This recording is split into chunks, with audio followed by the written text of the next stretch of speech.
Ven Señor Jesús, Maranatha. Ven Señor Jesús, Maranatha. Yesterday, I was on a podcast from Australia called, I believe, Mother and Refuge of End Times. I had been asked on to give my witness testimony and talk a little bit about the conversion of the Jews and so forth. And the host has graciously allowed me to repost the interview. So I will put in the description below the original URL, where to find the original broadcast or podcast, I should say, on YouTube. But in the meanwhile, for those of you who have found it via my channel, here is the interview from yesterday. So, Roy, I've got a little intro just for our viewers that don't know you, but you do have a lot of viral videos out there of your testimony. I think it's like over 1 million views of all the videos put together, and there's some videos by themselves that are close to 1 million views. And the testimony is 2 million one. There's a 2 million one. Oh, wow. Go ahead. Yeah, I've seen one that's like almost 1 million, but it's about how the Blessed Virgin Mary converts you as a Harvard professor. And you also have a Jewish background, and that plays a lot with your identity and your current mission at the moment, which is you've got a YouTube channel, which I'm going to share on the screen right now, that you share all your talks. You've got a Radio Maria show. The name of the show, I've got it up here, is Jesus, the Promised Messiah of Judaism. And you celebrate the Jewish roots of the Catholic Church. And your website is also salvationisfromthejews.com. So this is your YouTube channel, Jewish Catholic. I encourage everyone to subscribe to Jewish Catholic. It's got amazing content, and it's very unique content that we can't really find in Catholic circles, because you're speaking about our Catholic faith from a Jewish perspective, and that's why it's just so fascinating. So I'm really glad to have you on, and thanks for coming to our show. I'll let you start wherever you want. You can tell us a little bit about your background story. I know that as a kid growing up, you were very spiritual, and that you wanted to find God and have a strong relationship with God. Maybe you could start there. It's a good start. Yeah. My parents are both German Jewish Holocaust refugees. They both fled Nazi Germany and eventually, with a few adventures, made it to the United States. And I grew up in the aftermath of that. And my parents were, boys, a little bit hard to explain, and probably not many of the viewers, the ins and outs of different flavors of Judaism. But my parents were essentially from Orthodox families in Germany. When they came to the United States, they slid down a little bit, so they weren't quite as observant, but they were still pretty observant by American standards. And so I had a very Jewish environment growing up, and it was also culturally almost entirely Jewish, because in those days there was a lot of segregation, actually. The town my parents bought a house in was the only town in the area that allowed Jews to buy houses, for instance. And the local country club didn't allow Jews in, and so forth. And, there were even problems in schools. So basically the Jewish community was pretty separate from the Christian community. And that's where I grew up. And I had a very pious nature, was very God hungry from my earliest years. And I saw, I never imagined that God was available anywhere except Judaism, so to speak. And I took it very seriously. I went to Jewish religious education from the beginning of school until I left for university, alongside secular education. And in my late high school years, when I got a little independence, basically when I got a driver's license, I became even more actually, it was a little before I got a driver's license. But anyway, I became even more kind of observantly Jewish. And I I became the disciple of a Hasidic rabbi who had an outreach to ordinary Jews, Shlomo Carlebach, for any of your Jewish viewers of my age. And I became like a disciple of his, and I hung around him as much as I could. In the summer between high school and college, I actually traveled and with him in Israel as one of his kind of traveling disciples. And I consider not even going back to the United States to start university in the fall, but staying in Israel and entering what essentially amounts to Jewish religious life in a yeshiva in Jerusalem. I didn't. I went back to the United States. I went to MIT. I basically, by the time I got out of MIT, I was propagandized to the point where I thought that I could not in good conscience believe in God.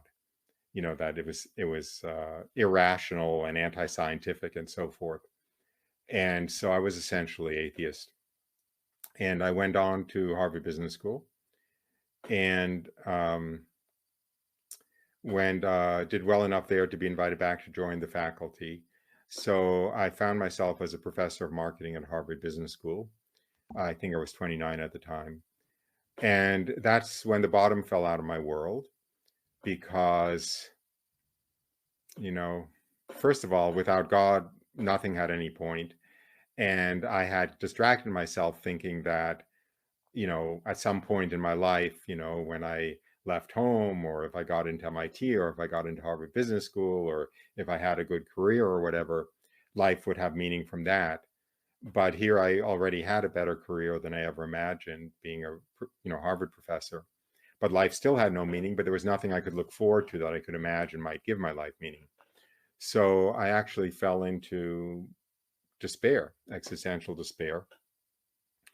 And in that, I was walking alone early one morning in nature, and I received the most spectacular grace of my life. From one moment to the next, I found myself very immediately in the presence of God, in a very intimate state of communion with God and communication with God, and understanding my life as I would understand it after I died and look back over my life in the presence of God.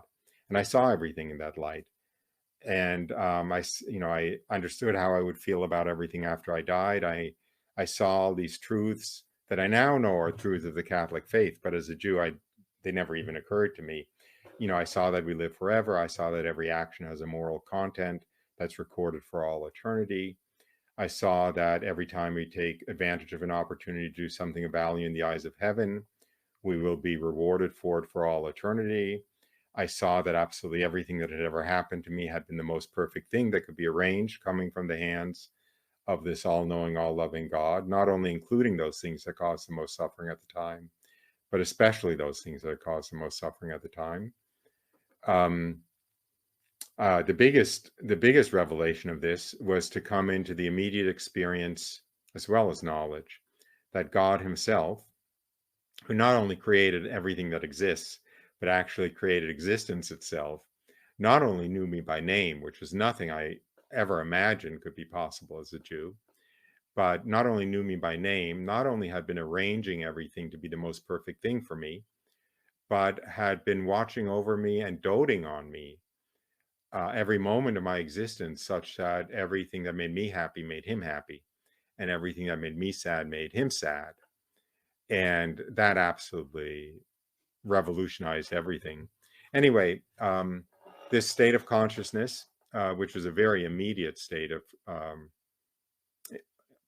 know what to call it, infused knowledge, intellectual vision, and intimacy with God, Some people lasted. talk about illumination of conscience. Do you think it was something similar to that, like an illumination of conscience? No, it's a No. very short answer. No, You, I don't actually. was it I like a moral, like, did you feel like you had a understanding of your moral, your moral life and what you've done wrong or something like that? Well, first of all, I'll ask the judge to please restrain opposing counsel from leading the witness. Um, no, not at all. And in Okay. fact, it was very wise of God, because if I had known at the time how much sin I was involved in, Mhm. and how much I would have had to give up, I would not have been nearly as amenable to the experience. Okay, so Yes. he veiled that from me. Mhm. And that was only revealed gradually as I was able Wow. to accept all of the things I would have to change in my life. So would you So consider it was a vision, or was it just like a state of consciousness? Your first encounter with God? those distinctions are the Very, distinctions without a difference. I mean, in other words, there yeah. are no words for this in the spiritual literature. Um, I believe it was largely an intellectual vision, what St. Teresa of Avila calls an intellectual vision, because I saw truths, and I saw truths as though I were seeing something physical, even though you can't represent these truths visually, so to speak. Nonetheless, they were seen, they weren't explained or understood, they were just seen as truths. I Yeah. also was in this state of communion with God, which, what do you call that? I mean, it was like a mind meld. It was like the thoughts flowed between me and God, and all I had to do was pose a question in my mind, and I was shown the answer. So there are Wow. no convenient words for this. Yeah. There was also a visual aspect, which was secondary. Um, but some things were shown to me with a visual illustration, so to speak, like the hierarchy of angels, and some other neat things. Oh, wow. um, but anyway, it was, there's no, we don't have categories for these things because we don't have Mm. the experience of these things. Wow. So this was even before you became a Christian. So this was your first conversion Yes, event. this was I went from wishing God existed, but having written him off as, that's just a fantasy to wish that he exists, Mm, to knowing almost all the fundamental truths of the Catholic faith. I didn't know they were Catholic. I didn't know this was a mm. Catholic faith, but I knew about God. I knew about divine providence. I knew about eternity. I knew about the moral content of actions. I knew about God's extremely personal involvement and love, almost obsession with me. I knew all of that stuff. I didn't know what religion this was. I didn't think of this as Judaism. And in fact, during this experience, I prayed, let me know your name so I know what religion to follow to worship and serve you properly. And I literally prayed, I don't mind if you're Buddha and I have to become Buddhist. I don't mind if you're Krishna and I have to become Hindu. I don't mind if you're Apollo and I have to become a Roman pagan, as long as you're not Christ and I have to become Christian. And I literally prayed that. And of course, he didn't reveal his name to me because, again, I wasn't ready to hear it, just like I wasn't ready to know how much of my life I would have to give up if I wanted to be pleasing to him. Wow. So anyway, I went back home happier than I had ever been. I knew we lived forever. I knew there was never any reason to be anxious about anything. And I knew that every moment of our lives has this infinite depth of meaning because it has the potential of doing something of value in the eyes of heaven for which we will be rewarded for all eternity. So all I wanted to do at that point was find out who this God was and what religion this was and how to worship and serve him properly and so forth. I no longer had any interest in anything that wouldn't matter, 100 years after I was dead, because every moment had the possibility of working only on things that would matter 100 million years after I was dead. So now that I've rebuked you shamelessly, do you have any questions? No, no, you haven't rebuked me. Don't be silly. Yeah, so did you pray? Was there a particular prayer that you said in your heart, in the years or the days leading up to this spiritual experience? No, Or no. do you feel that God just read your spiritual desires? God was reading my mind Yeah. from when I was in the womb, as he reads all of our minds from when we're in the womb. God knew everything I thought about as a 3-year-old and 4-year-old and 5-year-old and 6-year-old and 7-year-old And everything I went through when I fell into grave sin, when I went to university, everything I was thinking about and feeling when the meaninglessness of life was, a tsunami washing over me. That's his job. That's the business he's in. So, we have lots of layers. I wonder, frankly, in some sense, I don't think there's much consistency in atheists, so to speak. I think that even when I was an atheist and didn't think I was allowed to believe in God on some level, I think I was on occasion praying. And I think that's usually the case.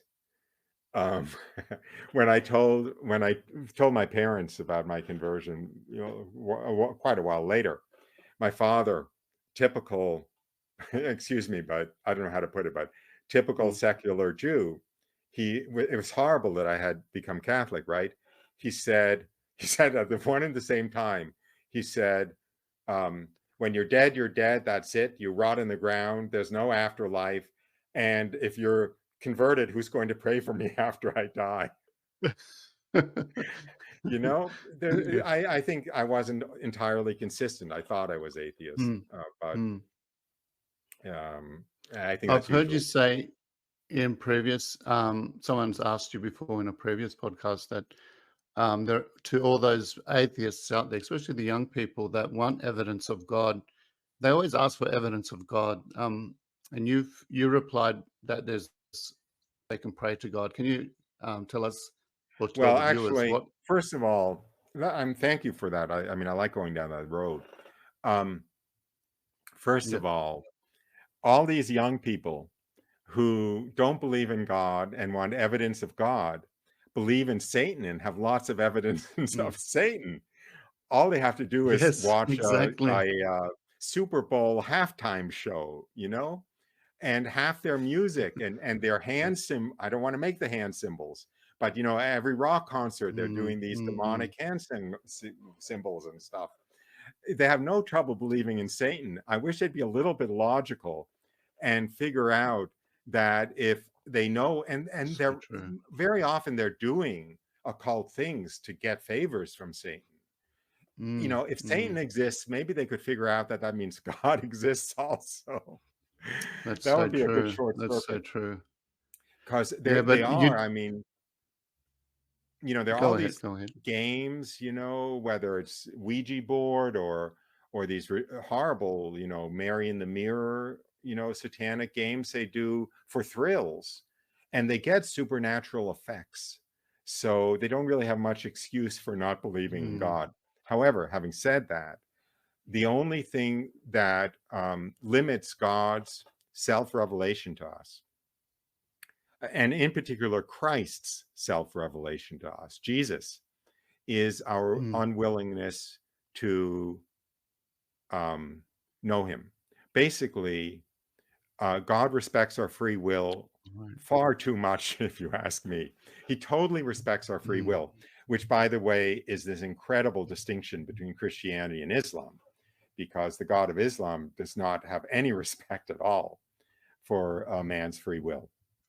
And that's in the theology. I mean, but in any case, the true God, basically, the only reason we're in this total mess between birth and death is God's respect for our free will.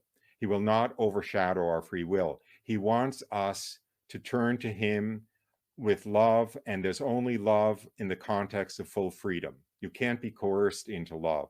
You can't be intimidated into love. It has to be the will expressing itself in freedom.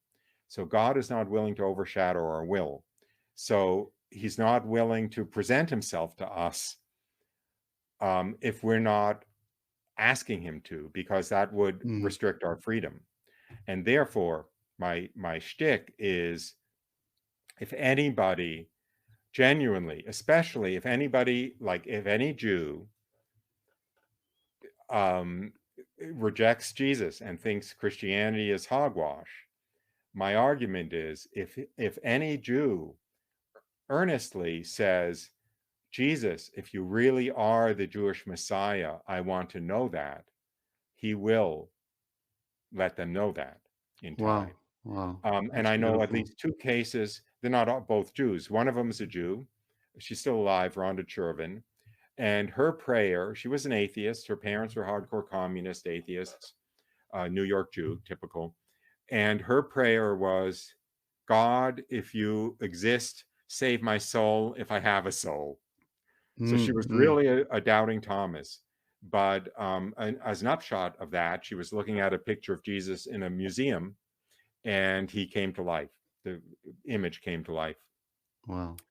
And Beautiful. Charles de Foucault, you Mm-hmm. may know him from the Maronite Yes. Lebanese background, right? Oh, His yes, I know him. yeah, He's a French mystic. he's a French saint, and he took on the challenge of evangelizing the Arab world, the Oh, non-Christian Arab yes. world, of course, North Africa, and he got martyred there.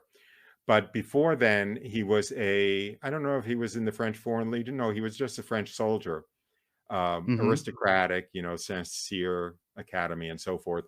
And, living in sin with a child out of wedlock and so forth. And, living a kind of aristocratic playboy life. And he prayed at one point, God, if you exist, I have to know. I think that's what his prayer was. God, if you exist, I have to know. And that was enough. So, that's the business God's in, but he's respecting our free will. So that's why I say that very often when I, Yes. am evangelizing is that if somebody wants to know if this stuff is true, all they have to do is He's asked. genuinely Yeah. ask. Yeah. Yeah. Yeah. So what's really fascinating, that's only the first half, by the way, of your conversion story. But what's really fascinating for us Catholics, especially those on my channel that are really devoted to Our Lady, is your encounter with the Blessed Virgin Mary. And I'll let you describe that. Sure. So I was still at Harvard at the time, on the faculty of Harvard when I had this experience. And I went back to Cambridge, Massachusetts, where I was living at the time. I lost all interest in Harvard Business School instantly, unfortunately, or fortunately. All I wanted to do was know who this God was and what religion to follow and how to serve him and so forth. So I prayed every night before going to sleep, a short prayer I had made up to know the name of my Lord and God and Master who had revealed himself to me. Because in this experience, I obviously saw our relationship, so to speak. And a year to the day after that first experience, I went to sleep after saying that prayer and also a prayer of thanksgiving for what had happened a year earlier. So it Now, was the what I'm about, exactly 1 year it anniversary. was a year to the day. Yeah, I know that Yeah. because I had said a prayer of Thanksgiving because it was the anniversary. And now what I'm going to describe took place while my body was asleep in bed. I know that now. If there was a camera in the room, it would have shown me asleep in bed. But the way I experienced it was I thought I was woken by a hand gently on my shoulder and led to a room and left alone with the most beautiful young woman I could ever imagine. And I knew without being told that it was the Blessed Virgin Mary. And I was just overwhelmed. I was overwhelmed by everything about her. I was overwhelmed by her physical beauty. I was overwhelmed certainly by the beauty of her voice, even more so. And I was overwhelmed by her stature, which is hard to describe, but I perceived her stature, so to speak. And when I found myself in her presence, all I wanted to do was throw myself on my knees and somehow honor her appropriately. The first thought that crossed my mind was, oh my goodness, I wish I at least knew the Hail Mary, but I didn't. The first thing she said to me was she offered to answer any questions I might have for her. So I kind of want to ask her to teach me the Hail Mary because I was just overwhelmed with wanting to honor her somehow. Yeah. But I was too proud to admit I didn't know it. So as a kind of indirect way of getting her to teach it to me, the first question I asked her was what her favorite prayer to her was. Now, her initial response was, I love all prayers to me. Before I go into that dialogue, I will say Mhm. that as overwhelming as her physical beauty was, even more affecting was the sound of her voice, the beauty of her voice. And the only way I can describe it is to say that her voice was made up out of that which makes music music. And when she spoke, this incredibly beautiful voice just passed through me, carrying with it her love and lifting me up into a state of ecstasy that I never imagined could exist.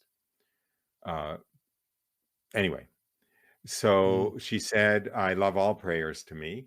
I was a little bit pushy. I said, you must love some prayers more than others. And she relented and she recited a prayer, but she recited it in Portuguese, and I didn't know any Portuguese. So all I could do was make the effort to remember the first few syllables phonetically. And the next morning when I woke up, I right away wrote them down phonetically. And much later, when I met a Portuguese Catholic woman, I asked her to recite the prayers to Mary in Portuguese. And to the best of my ability, I identified the prayer she had said as the Portuguese version of, O Mary, conceived without sin, pray for us who have recourse to thee. Wow. And then I asked her about 5 or 6, maybe 7 more questions, which she graciously answered. And then the audience was ended, and I went back to sleep. And the next morning when I woke up, I knew who the Blessed Virgin Mary was. I really knew who she was, because in this experience, I had seen that she is the channel through which all of the graces that flow from divinity into humanity flow. And I actually saw this in that experience. So I knew who she really was and her absolutely unique relationship between divinity and humanity. Wow. And I knew that it had been Christ in that earlier experience, and I knew I wanted to be as fully and completely a Christian as possible. And I had softened in that intervening year, obviously, as I had been looking into things and, trying to figure out what was going on and so forth. The barriers I had against Christianity had obviously softened. And the Blessed Virgin Mary was much less threatening than Jesus as a figure. And so it was very prudent and wise of God to use her as the bridge to get me to embrace Christianity. So could we say that you were actually anti-Christian in some way before your conversion? I was anti-Christianity. I was not anti-Christian in the sense that I like Christians better than Jews, especially good Catholics better than Jews. They're much nicer, let's face it. No, I mean, I really like good Catholics.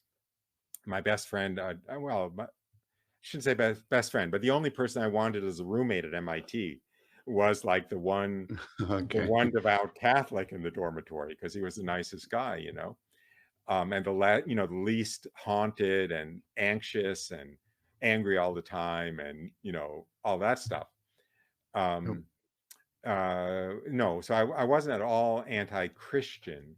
However, my view of Christianity was that that there was this false Messiah 2,000 years ago, Jesus, and he had this huge following over time. And the story that came from that story was how the Jews were the evil people who had killed him and so forth. And that therefore that story was the source of 2,000 years of suffering of the Jewish people. Yes. So Christianity was the worst accident to ever befall the Jewish people. So I was anti-Christianity as a belief system, as a religion, as a social phenomenon, whatever. Yep. Roy, are you there?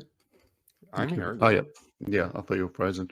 I was going to ask you, you mentioned that you got the impression that Our Lady was the Mediatrix of Graces, I'll put it in that way. Like all graces flowed through her. Can you speak a bit more about that? Well, the problem is, sure, I can. I mean, the problem is, it's like a little bit like the first experience. Yeah. That stage of this experience was kind of in the category of an intellectual vision. Okay, so what happened Wow. was, Yeah. when I first saw the Blessed Virgin Mary, she looked entirely human, and I mean, except for her beauty, which was, was beyond anything that you'd ever see in the flesh, so to speak. And her voice had this tremendously ecstasy producing effect. It's not a nice way of putting it, but Mm. lifting up the soul effect. But over the course of my interaction with her, her stature grew and grew and grew. And so she became more glorious and exalted. What's that mean? That I can't say. I mean, in other words, it's not like she grew physically until she looked like she was 60 feet tall. It's not that she started radiating light like the sun. There wasn't a really well-defined visual analog for what I saw, but her stature grew and her glory grew until Yep. I saw her, and it's almost as though, if you imagine a funnel coming down from divinity into humanity, so that Yes. it's like broad at the top and narrows down into a pipeline. It's like the Blessed Virgin Mary was this funnel that was carrying all of the grace from divinity into humanity. Wow. You also mentioned that she revealed the prayer, and that's a prayer of the miraculous medal. Did you That's correct. think, after reflecting on it later on when you became a Catholic, did you think that this was actually Our Lady of the Miraculous Medal that appeared to you?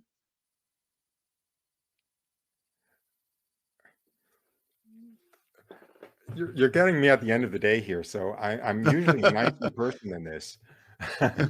But No, because on the miraculous medal, that same prayer appears. I Our Lady know that, and conceived with. I know that she said that prayer as a Yeah, reflection of the apparition of the miraculous medal, yeah. but I don't know what it means to say, That it was Our Lady of. I Yeah, mean, are yeah. these different Blessed Virgin Marys? The Virgin Mary No, of Lourdes, and no, the no, Virgin Mary of the Miraculous Medal, and the Virgin Mary of Fatima, and the Virgin Mary of Cahebo, or whatever?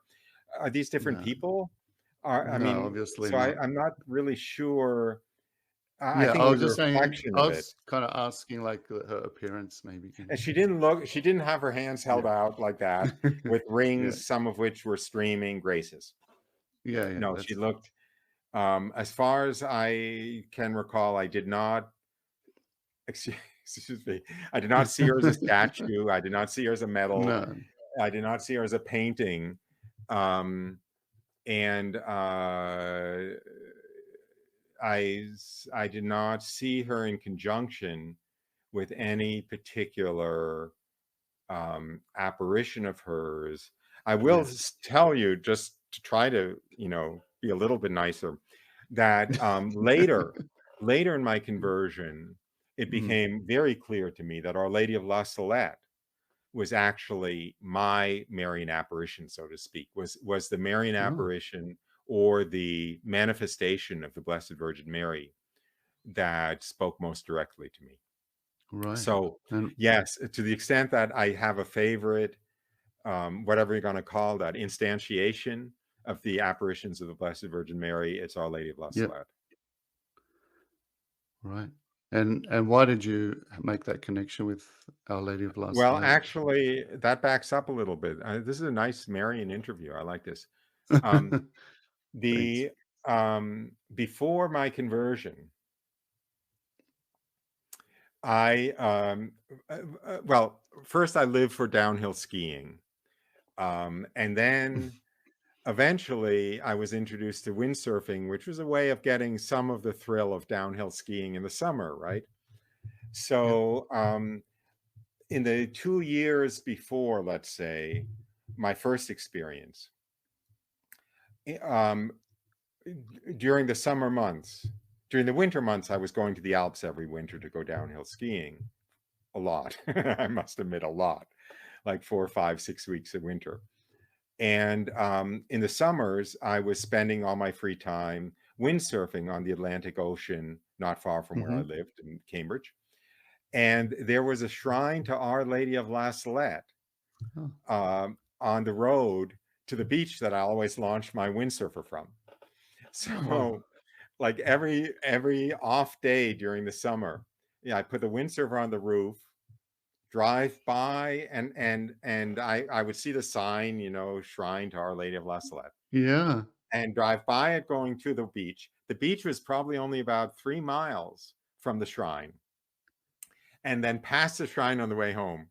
So, and once or twice, somebody who lived there said you should check out the shrines. The gardens are beautiful. So once or twice I actually pulled in, and they did have very beautiful gardens. It was a huge estate that some super wealthy man had donated to be a shrine to Our Lady of La Salette. Wow. Very beautifully kept, 30-room mansion, formal Beautiful. gardens, that whole business. So I did occasionally walk the grounds there.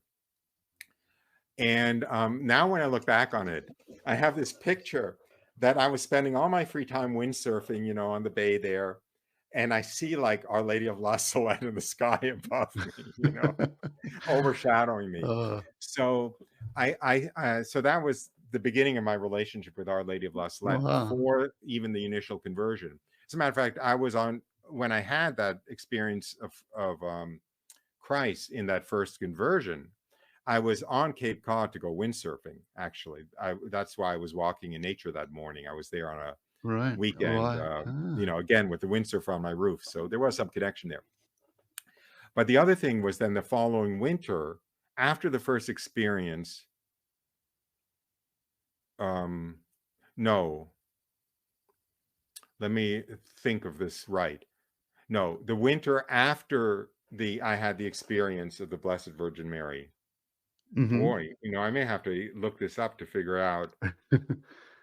In any case, it was either the winter in between or the winter after the experience of the Blessed Virgin Mary. No, it was the winter after the experience of the Blessed Virgin Mary. I was in the French Alps on a ski trip again. And it rained for a few days. I had a rental car, and the skiing was pretty dreary in the rain. So I got in the rental car to drive to the real Our Lady of La Salette, where she really appeared. And I ended up spending the rest of the trip there at the site of the apparition, which is at about 10,000 feet in the French Alps. It's probably about 10 kilometers from the nearest village. It's just way above tree line, granite cliffs and snow bowls, and this beautiful basilica built there on the site of the apparition. And I spent about 10 days, I think it was the rest of the ski trip up there. And I had a very strong connection of Our Lady of La Salette up there. And then every winter for almost the next 20 years, I would make a pilgrimage to Our Lady of La Salette in the French Alps, the real site. Beautiful. So it became a really mainstream, I don't know how to put it, part of my Marian spirituality. And incidentally, there's a religious order, the Missionaries of La Salette. And there is a provincial there who was the provincial of the Mother House, the real La Salette. And he's also the world expert on the apparition of the Blessed Virgin Mary to the visionaries of La Salette. He wrote 3 volumes, which are called something like, it's in French, obviously, but the complete account of Our Lady of La Salette. He's a Jewish convert. He's a Catholic priest from a Jewish background, Jean Stern. Yeah. So maybe Our Lady of La Salette. Actually, I do think she has a special relationship to the conversion of the Jews, because Our Lady of La Salette. Go ahead. Yeah, that's the next question. Actually, I was going to ask you of Our Lady's role with the conversion of the Jewish people, and if you can speak a little bit more about that. I don't know too much in particular about that. I know she has a special role in the conversion of the Muslims, supposedly, right? Since Fatima is the name of Muhammad's favorite daughter or whatever. But I don't really know anything in particular. Sure. She obviously had a huge role in my conversion. Oh, well, yeah, now that I think of it, Franz Werfel, that name probably doesn't mean anything to you, Franz Werfel. No. But you've heard of the story of Bernadette, the movie and the book, Yeah. the novel, The Story of Yeah. Bernadette. Yes. The Story of Bernadette was written, the novel was written by a Jewish man named Franz Werfel. He was trying to escape the Nazis. He was stuck in Lourdes trying to make it over the Pyrenees. And he was Jewish. And the Nazis were after him. He was like number 1 on their hit list, number 3 on their hit list, because he had written so much against the Third Reich. And they were after him. And he made a vow to Our Lady of Lourdes that if he should miraculously escape, he would write an ode to her. And the Song of Bernadette is his fulfillment of that vow. And he became a movie producer or a movie writer in Hollywood. And so he then also made the movie Song of Bernadette, which probably introduced the American public to Our Lady of Lourdes when she wasn't known in the 1950s. Anyway, he was a Jewish convert of Our Lady of Lourdes. So I don't really know. La Salette, I think that the apparition of La Salette is pretty tied. I guess all of the 20th century apparitions of Our Lady and 19th century, in the case of La Salette, are tied to the end times. But Our Lady of La Salette definitely has a very dark view of the future. And the conversion of the Jews is totally connected to the end times because, you probably know, the Catechism of the Catholic Church, paragraph 674 says, quote, "The glorious Messiah's coming is suspended at every moment of history until his recognition by all Israel." That it's dogma. It's certainly church doctrine that the second coming can't happen until there's a conversion of the Jews, based on St. Paul in Romans 11, saying, "Lest you be wise in your own conceits, brethren, I want you to understand this mystery. A hardening has come upon part of Israel until the full number of the Gentiles come in, and so all Israel will be saved." So, there's definitely an end times connection with Our Lady of La Salette and an end times connection with the conversion of the Jews. And also, of course, you alluded to before the show, and I don't have those scripture quotes memorized, but you have Old Testament prophecies of I think Zechariah 12 and 13, if I'm not mistaken, where the Lord says that essentially before the glorious coming of the Messiah, the Jews will be reassembled in Israel, and they will return to Israel from all the nations of the earth. And is that Ezekiel 38 and 39? I think I've heard you talk about that before. The truth is, I'm a loyal American. My memory is like our president's. Because I was going to actually ask you to recount that. So yeah, continue with that, because that was an amazing. I always confuse those Old Testament prophecies. Probably is Ezekiel 38 and 39, and part of it is from a psalm also, which, if I'm really lucky, might be Psalm 76. At least I have a 1 in 150 chance that it's Psalm 76. But there is a set of Old Testament prophecies that talk about the Jewish people being reassembled in the Holy Land, coming from all over the world, and especially the special mention of a land to the north. Moscow is directly north of Jerusalem, and they will be reassembled in the Holy Land, and then the nations of the world will rise up against them, and the tribes are named, and they correspond to Syria and Lebanon, if I'm not mistaken, and Iraq and Iran and Turkey, and they will wage war, and all will look like it's lost. And then the Lord will show his face to the Jewish people and make himself known to them and save them. Yes. So I'm not doing total justice to it. I'm sounding like But a yeah, I think you Protestant mentioned preacher, that. kind of adjusting it a little bit, but that's the picture that emerges. But I think there's an emphasis at the end of that chapter, I think it was chapter 39, that says that he will reveal his face to the Jewish people. Yeah, So that means that Christ's that's face, right. that they will find I out about think Christ. And that's right. I think it's a reference to the conversion of the mm, Jews, which actually brings up another question that was in your little show prep thing, yeah, which is a really interesting question to me, maybe not to yeah, anybody else, which is what happens when Jews find out that Jesus was the Jewish Messiah?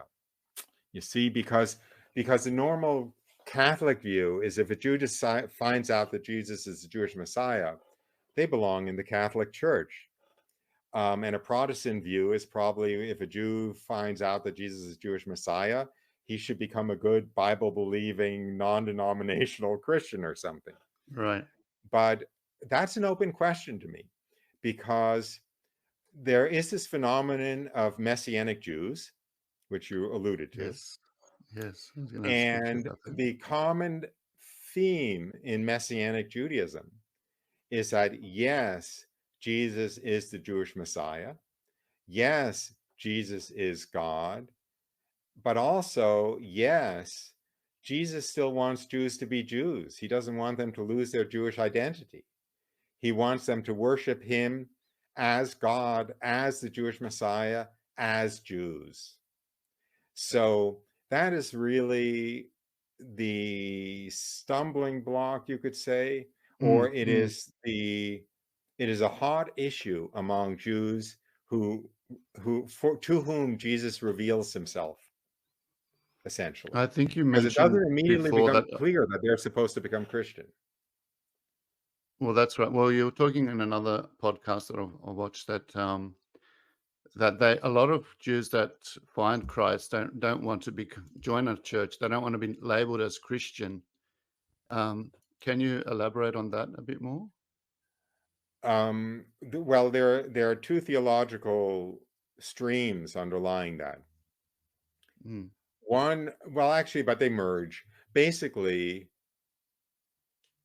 um, there is a meaningfulness in God's eyes to Jewish identity if you take the Old Testament seriously. mm, Even if you take the New Testament seriously, there's a meaningfulness in God's eyes to Jewish identity even after the introduction of Christianity. St. Paul says, as regards the gospel, they are enemies of God for your sake. But as regards election, they are beloved for the sake of their fathers, for the gifts and the call of God are irrevocable. That's Romans 11, 25 and 26 or thereabouts. There's a meaningfulness to Jewish identity in the eyes of God. So does God want Jews to stop being Jews just because they recognize Jesus as Jewish Messiah? Or do they want them to be Jews worshiping the Jewish Messiah, mm, who was Jesus, who was the second person of the Most Holy Trinity? That's not a no-brainer, is it? mm. I mean, maybe it should be a no-brainer. And I know Catholic priests and, Thomists of the strict observance who would say, of course, it's a no-brainer. They are in a Mm. state of mortal sin if they don't completely Get divorce baptized. themselves from any Jewish identity. What? I mean, getting baptized and practicing the sacraments, where does that come in? Exactly. Mm, Exactly. Exactly. Um, and getting baptized is probably an easier call. I think most of them get baptized because Jesus made baptism clear. yep. But in order to participate in the seven sacraments, you have to be a member of either an Orthodox church in good standing or the Catholic Church in good standing, which means you definitely have to identify fully as a Mm, Catholic or as an Orthodox Christian. And you, in the case of Catholics, I don't know Orthodox theology so well. I don't know it, Mm. as I do Catholic theology, but St. Thomas Aquinas and the church for centuries made it very clear that a Jew could not become a Catholic without completely abandoning Embracing. any Jewish practice, Right. and rebuking them. I mean, Mm. basically the law, I think it was canon law, I'm not sure, but it definitely was the Mm-hmm. law of the church, that if a Jew entered the Catholic Church, he had to publicly renounce Judaism Oh, and okay. publicly, kind of excommunicate himself from the Jewish community. So anyway, these maybe they shouldn't be live issues for Jews who come to faith in Jesus, but they are. Mm. Mm-hmm. So they find it hard to actually embrace publicly, like a church of some sort, Well, like it's embracing publicly the church, but it's also renouncing their Jewish identity and saying, I'm no longer a yes. Jew. Mm. And And how did can one no longer be a Jew in the eyes of God? You tell me. I don't know the answer. mm, mm, mm.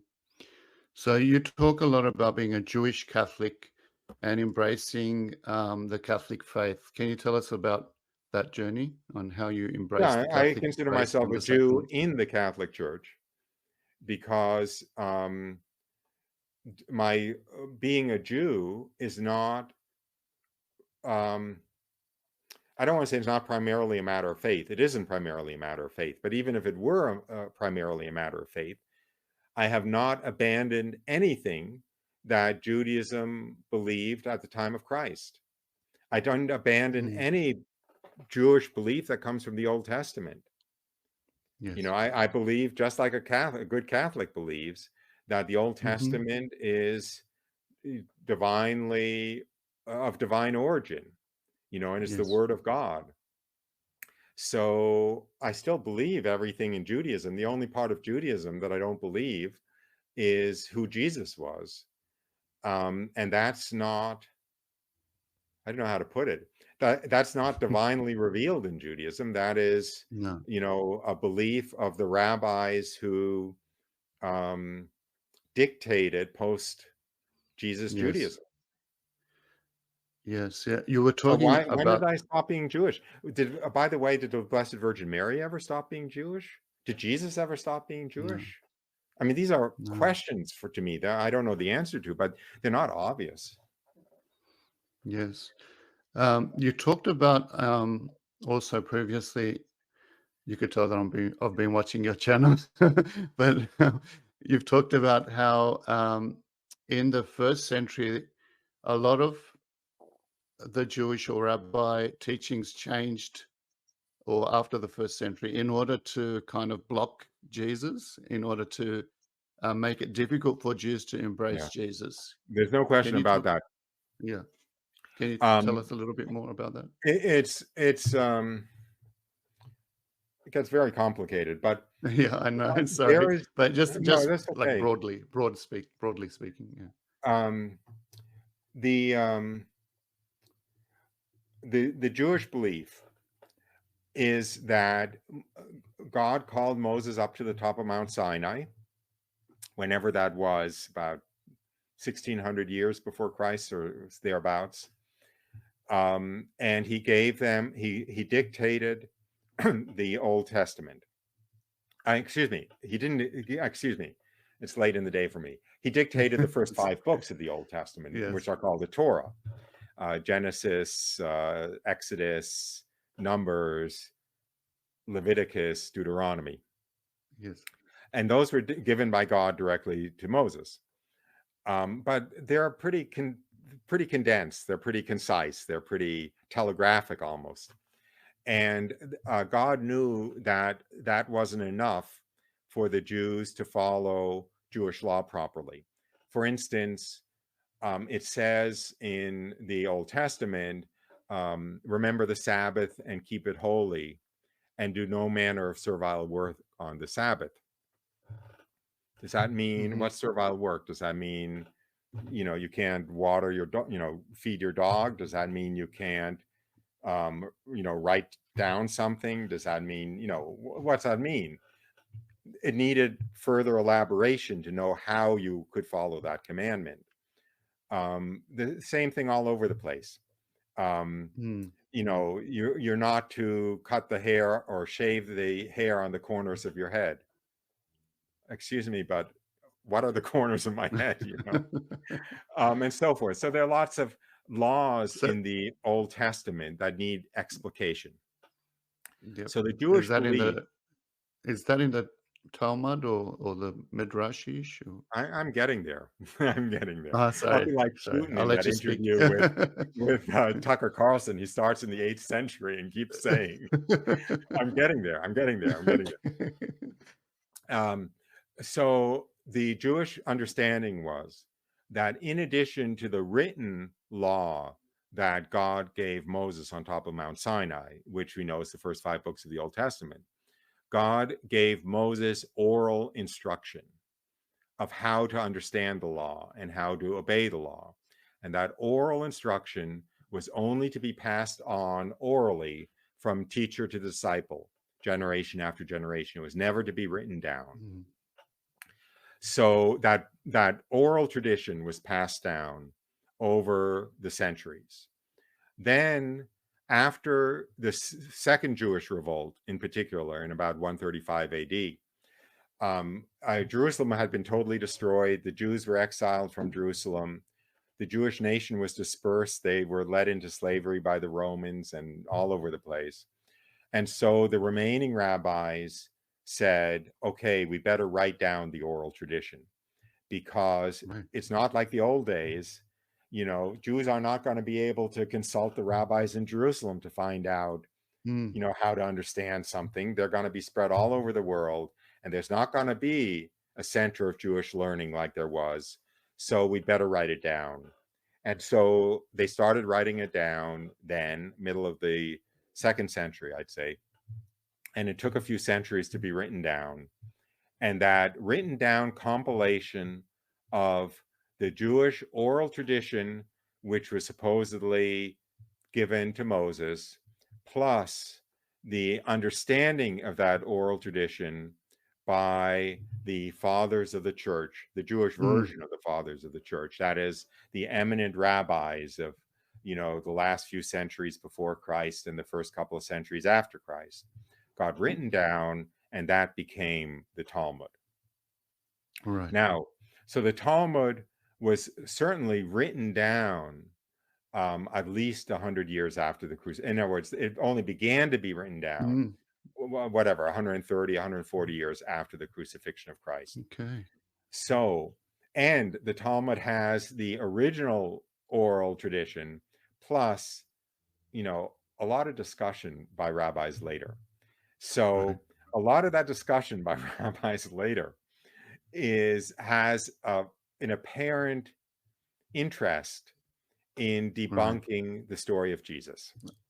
Right. So there you go. So that's and by the way, that's been a big problem, not only for the conversion of the Jews, but it's been a huge problem for the Jewish community, because there have been many centuries where writing something that contradicts the Catholic faith was punishable severely in Catholic Europe, under Catholic monarchs. So, in fact, the Talmud, I think it was the 13th century. I'm going to say the King of France, but I don't know what that means, because France wasn't one country. But there was certainly a Christian king that ordered all of the Talmuds and all of the Jewish holy books in the kingdom burned, because they contained blasphemies, saying that Jesus was not the Son of God, and so forth. It put the Jews in a very difficult position. So, anyway, but that's that story. Yes, it's a very complex one. There's a few questions there, but I won't get into it because we don't have enough time. But I really wanted you to, we've probably got another 15 minutes. So I want you to just, if you can, talk a little bit about today's current crisis in Israel. I know, you know that you talk about about the new Israel, which is the Catholic Church, and the old Israel, which is the Jewish people today. I don't talk about the new Israel as a Catholic Church. Maybe I'm supposed to, but No, well, I've heard you making a comparison before on one of your well, on well, one of your talks. look, I mean, I have to stay kosher, right? Catholic kosher. So I acknowledge that Yeah, that whole issue, the term is supersessionism or replacement theology or whatever you want to call it, right. is a very subtle issue, and one has to respect the range of acceptable opinions about it. Mm, And most of the acceptable Catholic opinions about it call the church the new Israel and so forth. And I respect that. right. And I acknowledge that Yes. in my speaking and so forth.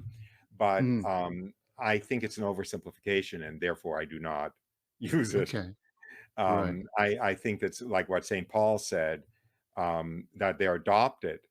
The church is Right. adopted into the promises of Israel.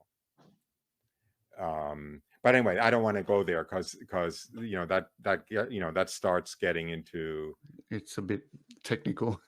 yeah, and also borderline heresy. I mean, in other words, I have to be very careful to stay Yeah. clear of being offensive to traditional views of thought. But anyway, Sure. your question was, oh, Israel, the new Israel, Yes. the old Israel.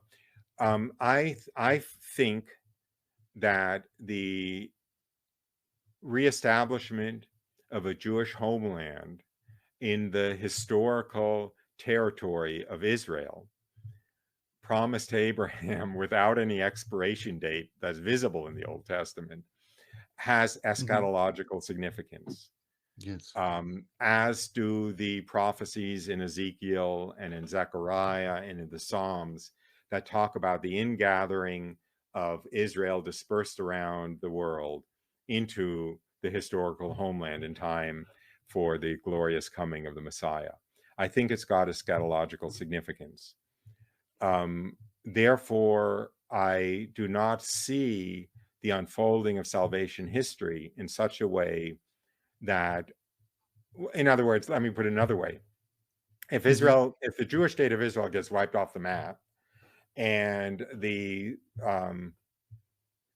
a state of Palestine that is a, generic Arab, predominantly Muslim State. Yeah. country gets Mm. established there. And the story of Lebanon, these Muslim Christian split countries tend to, have a lot of built-in tension Yes. over the My decades. background's Lebanese, so I know I know. I mean, it's they like, have a. tell me you're going to get a government that's at peace, evenly divided No, between Jews and Christians and Muslims in the no, Middle East, that's not going right? to be possible. Not going to be possible. But anyway, if it turns out to be a Palestinian Muslim Mm, state, mm, then I'm wrong, and there was no eschatological significance, and I could be wrong, but I don't see it that way. So I suspect that Israel will somehow survive until the second coming as a Jewish homeland. And right mhm. now, it's looking like that'll take a miracle because Yeah. 60 years ago, 70 years ago, uh, the technological difference between the sophisticated culture of Israel and the relatively unsophisticated cultures and technologies of the Arab states enabled the vastly outnumbered Israel to kind of hold its own, although there were plenty of miracles then too. But now, I mean, I think that Israel is within 5 minutes of a missile from Tehran. I Mm, mean, that it would land in Tel Aviv 5 minutes after it's launched. And of course, the Arab states are getting their technology from Red China and from North Korea and from Russia. And, the technological edge now is probably in Russia's favor, not in the United States' favor. mm, mm. So it would take a miracle for Israel to survive, given that the expressed intent, certainly of the Iranian government, is eradicating Israel off the face of the earth. And the theological belief of the Iranian government, I'm not going to name any world religions here because Mm-hmm. I don't want to get you in trouble with YouTube, Mm. but the theological understanding of the imams who are in control of Iran is that the 12th Mahdi will come Yes. when the Jews are all killed, and the 12th Mahdi is the within that religion the model of the day of resurrection, Right. essentially the coming of the Messiah in their terms. And to do that, they're all about the 12th Mahdi, and they're all about the eradication of Israel. So I think that I think it all easily can be seen through an eschatological lens. Now, you did Yeah. ask about the red heifer and so forth, and the Yeah, I Temple was going to Mount. ask that. Maybe we could finish off with that a little bit about the rebuilding of the Yeah, temple and the red heifer. I think that's a red herring, if you excuse the pun. I think that's a red herring. Okay. I think that there is no genuine interest in rebuilding the third temple in Israel. Mm-hmm. There Okay. is a fringe interest among, let's say, under 5% of the Israeli people. Right. It's it's a fairly I don't know, I don't want to use a pejorative term, but it's an extremely radical fringe of ultra-Orthodox Jewry that want to rebuild Okay. this third temple and So it's not like reinstate. a generalized thing amongst Orthodox Jews. It's just really a Very fraction. few Orthodox Yeah. Jews want to be the recipient Really? of a nuclear warhead. And the third temple is only going to be rebuilt. Yeah. I mean, the third temple, basically, the Jews are not going to take sole possession of the Temple Mount easily, number one. Mm. And number two, the animal sacrifice on the Temple Mount is rather distasteful. I mean, right? I mean, there were rivers of blood running every day, right? There were large animals, oxen, slaughtered Being and having their slaughtered. blood Yeah. poured out, every morning, noon, and night. I don't think a lot of Orthodox Jews really want to reestablish that practice. Right. And I think that the CNN coverage of the red heifer and the building of the third temple is actually propaganda coming from the enemy Okay. that wants to rile up the religion that is most opposed to the rebuilding of the third temple. And it is a cause célèbre. You know that when a Hezbollah terrorist is killed, the way it's reported in the Lebanese press. What? Yeah. No, not martyred, not only martyred, but he's killed on the road to Jerusalem is the phrase. They died on the road to Jerusalem. All their martyrs died on the road to Jerusalem because the entire intent of Hezbollah and Hamas is focused on making the Temple Mount Jew-free and protecting Al-Aqsa, protecting this Muslim shrine on the Temple Mount. So all they have to do is talk about a Jewish intent to take over the Temple Mount and rebuild the third temple. And they have unlimited street credibility, unlimited popularity, unlimited donations. So it is some kind of propaganda. Signing up. What? It could be used as propaganda against It is used the as Jewish propaganda. Yeah. Okay, I never thought of it that way. That's interesting. Yeah. Can you finish off by telling us about how the red heifer prefigures Christ and how it's a symbol of No. Christ? But you've watched that video of mine, so you can probably. I You have, don't want to talk about that. I do not have a good memory. And what I Okay. do is I do deep dives into topics. And when I come up for air from the deep dive, I can put together a coherent picture. And then I Yeah. do a YouTube video to immortalize it. And then Well, the next week, it's all vague. So I'm fair sorry. enough. Well, it's on your YouTube channel. I encourage everyone that hasn't seen Jewish Catholic YouTube channel, that's one word, Jewish Catholic, to go on and have a look. There's some amazing topics and content there. Thanks. So, Roy, thank you so much for coming on and sharing with us, and especially talking about your testimony. Would you like to say any final words before we go? Oh boy. Yeah, I want to say a memorare for all of the topics and all of the conditions that have been brought up in the show. And I will Mhm. say the bottom line is that God does not create a single human being for eternal damnation. That God, when That's right. God creates any human soul, he creates them in the hope of them being with him in a loving relationship in unimaginable bliss for all eternity. There are no people created for hell. That's right. There That's are, right. unfortunately, satanic cults created by Satan. We see them in the heavy metal community and so forth, biting off chicken heads on stage. And we may even see some world religions that are created by Satan in order to damn souls.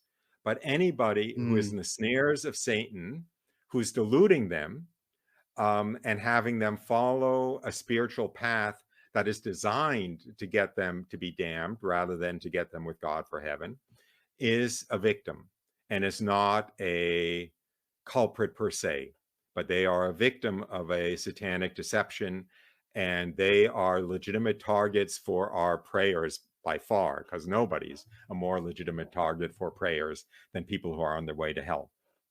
So That's right.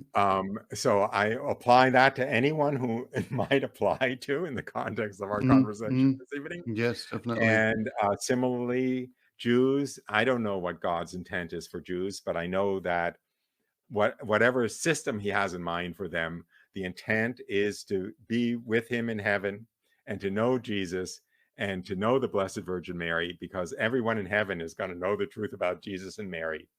And probably the people who need prayers just as much are Catholics who don't take their faith seriously because they don't have the same excuse that these other people Yes. have. So with that backdrop, I invite all of us to say together a memorare. In the name of the Father, and the Son, and the Holy Spirit. Amen. Amen. Remember, O most gracious Virgin Mary, that never was it known that anyone who sought thine intercession, implored thy help, or asked for thy aid was left unaided. Inspired by this confidence, we fly to thee, O Virgin of Virgins, our Mother. To thee do we come, sinful and sorrowful. I'm drawing a blank. Can you help me? I don't have it up with me. Well, I will just try again. Remember, O most gracious Virgin Mary, that never was it known that anyone who sought thy help, implored thy intercession, or fled to thee was left unaided. Inspired by this confidence, we fly unto thee, O Virgin of Virgins, our Mother. To thee do we come, sinful and sorrowful. O Mother, the Word incarnate, despise not our petitions, but in thy mercy hear and answer us. Amen. Amen. Amen. Thank you so much, Roy. Thank you. And if anyone wants to see more of your content, obviously go to your YouTube channel, and you've got a weekly show on Radio Maria. I have a weekly show on Radio Maria USA. I have a daily live stream on my YouTube channel. It's usually around 3 to 4 p.m. Eastern time, which is bad for people in Australia, I understand. And I have tons of material. Everything I have is up on YouTube, immortalized, teaching series, the live streams, everything's for free. So anyway, and thanks for having me on. Ven Señor Jesús, Maranatha. Ven Señor Jesús, Maranatha. Ven Señor Jesús, Maranatha. Si ven pronto, Maranatha.